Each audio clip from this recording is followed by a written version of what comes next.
It's just a cold, right? You'll be fine if you sleep it off, haha. I couldn't believe what my husband just said. He was planning to leave me running a high fever and our young daughter to attend a friend's wedding overseas?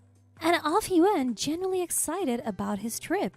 But little did he know, a surprising twist awaited him. I am Allison, a 35-year-old stay-at-home mom. I live with my husband David and our 5-year-old daughter, Misty. Misty loves reading picture books. She's a sweet, kind-hearted girl who laughs a lot, my pride and joy. David has many friends and is well-versed in various hobbies. His stories were always entertaining. He was a man I was proud to be with. I believed that marrying someone as wonderful as David would lead to a happy marriage. And it was blissful in the beginning. Our newlywed life was sweet and we were blessed with a child fairly quickly. I quit my job when I got pregnant as per David's request. I gave birth to Misty without any issues. That's when things changed. He changed drastically after the birth. David started calling me fat because I couldn't lose the baby weight. He would say, You're not attractive anymore, make an effort to lose some weight. Struggling with first-time parenting, I was also criticized for not keeping up with household chores. I did ask David for help, but he yelled, Don't be lazy, you eat but can't even handle chores or childcare? Unbelievable.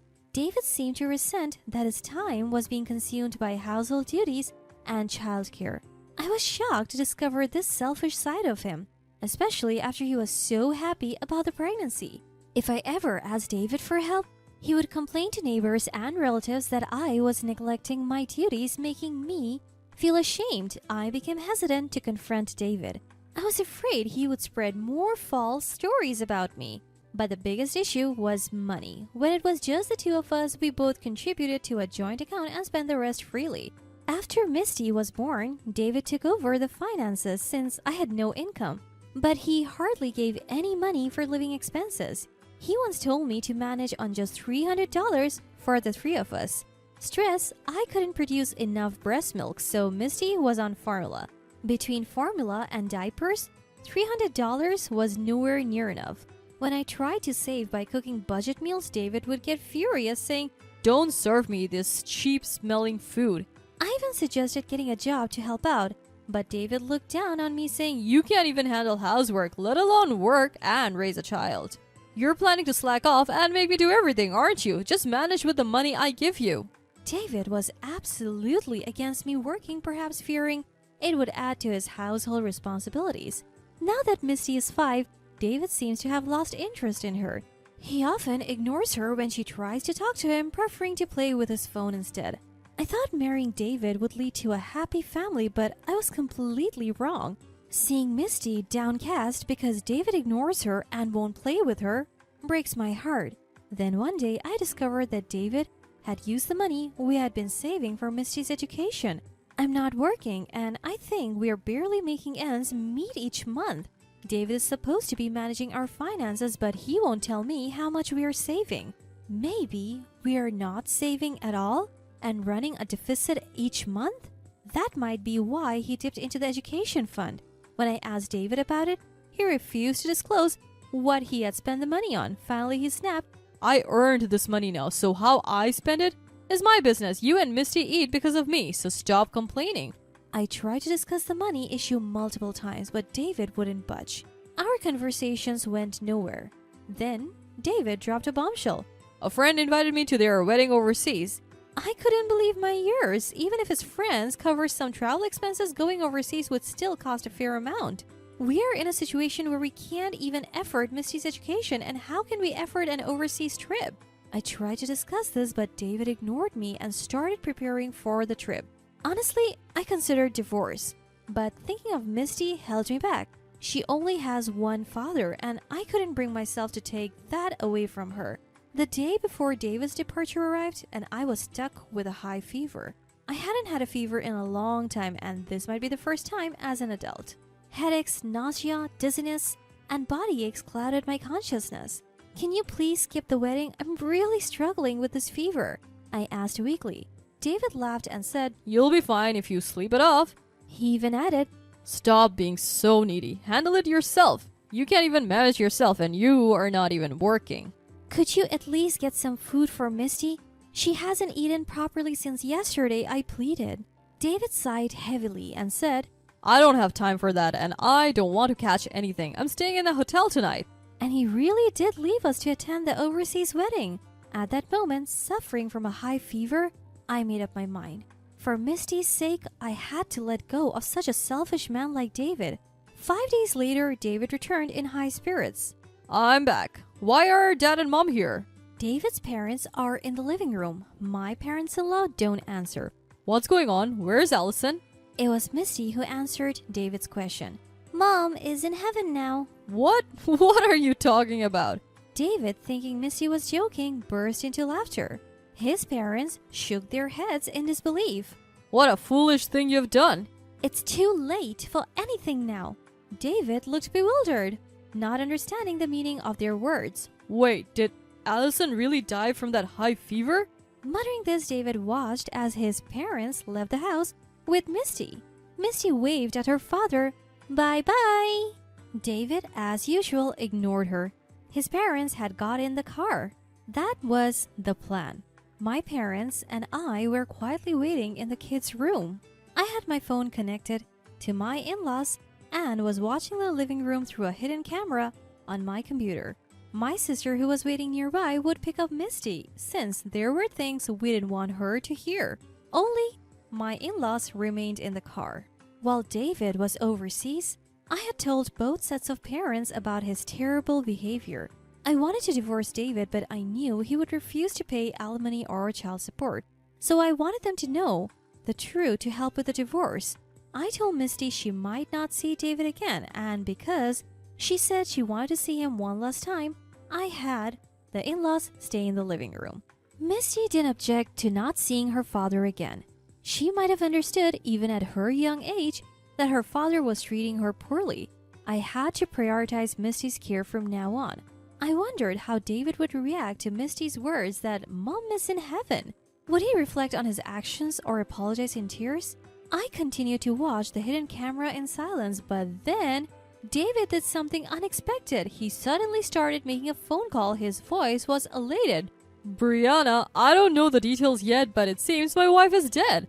Finally, the obstacle is gone. I should get the insurance money. Let the old folks raise Misty. Let's live together. You're the only one I love, Brianna.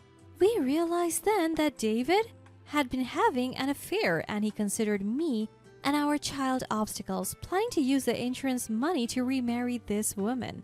My parents, who were watching the hidden camera footage with me, were also furious. Since I was on the phone with my in-laws, they had heard David's voice too. They were also angry at David.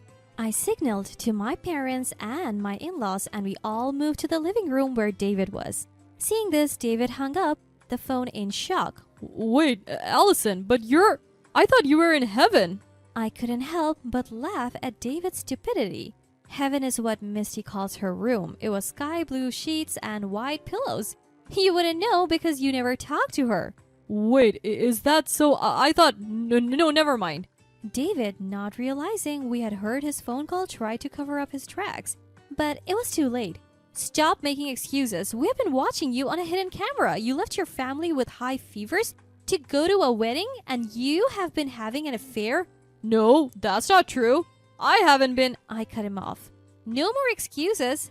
The decision is made. We are getting a divorce, and I'll be seeking alimony and child support, so be prepared. After I spoke, my father-in-law yelled, his face red with anger.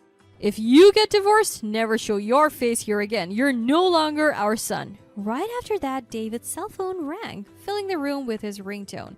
David didn't move, so I grabbed his phone to check. The caller was Brianna, David's mistress. I answered the call and put it on speaker so everyone could hear. Hello? What was that call about earlier? Living together is a joke, right? I have a fiancé, so stop getting the wrong idea. I can't be with a delusional man. Don't contact me again. With that, she hung up. David, now dumped by his mistress too, turned pale and groveled at my feet, begging for forgiveness. I'm sorry. Please forgive me. If my family disowns me, you're the only one I can rely on. Plus, I can't afford to pay alimony or anything like that. I've already spent so much on Brianna during this trip. David started rambling, even though no one asked him to explain. I glared at him. So you didn't go to a wedding? You abandoned your family for a romantic getaway? Well, you see. David couldn't find the words to defend himself. To think he was foolish enough to abandon his family and ruin himself by confessing an affair? I wondered why I ever married such an idiot. I should have decided to divorce him much sooner. Watching David continue to make a fool of himself, I resolved to move on with my life. Just Misty and me. Later, I checked David's phone and found numerous photos and videos from his trip with his mistress. The story about attending a friend's wedding was clearly a lie. I took this evidence to a lawyer. I formally filed for divorce, seeking compensation and child support. The lawyer visited Brianna, who apparently works at a nightclub, to verify the amount David had spent on her. She claimed she was just entertaining an old man as part of her job, but David foolishly insisted they were in love, causing a big fuss. It became clear that David had been financially supporting Brianna. That's probably why he had been giving me so little for living expenses and even dipping into Misty's college fund. David's life became miserable, burdened with debt from his lavish spending and now additional compensation. It also turned out that he lost his standing at his company when his affair and romantic trips came to light. Apparently, the nightclub where Brianna works is a popular spot for David's colleagues, so David confronted Brianna, causing a scene. Some of David's co-workers were there and word of the affair spread throughout the company. I guess he confronted her because he didn't know she was engaged, but I can't be sure. It's pathetic how he let a young woman manipulate him. This incident led to David becoming isolated at work. He really is a hopeless case. I heard David got demoted and took a significant pay cut. The lawyer who helped me with the divorce and alimony also updated me on Brianna's situation. It seems she met a grim end too. Her fiancé, a regular at the club, found out about her affair with David and called off their engagement. He even demanded compensation for the wedding expenses they had already incurred. Struggling to pay the hefty sum, Brianna tried to swindle money from other customers, but of course, you can't keep something like that a secret. As expected, the club found out and fired her. Now, Brianna is working multiple part-time jobs to pay off her debts, living alone in a cramped apartment.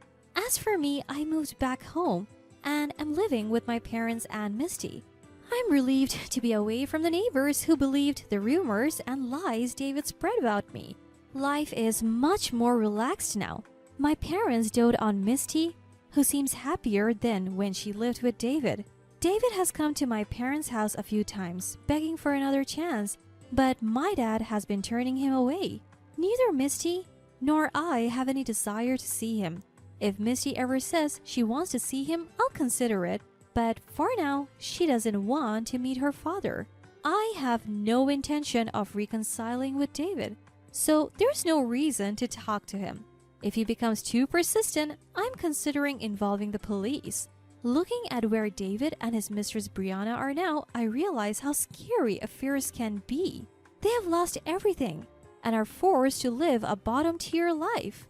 It's their own fault. From now on, I want to focus on cherishing the happiness I have with my parents and Misty and forget about David.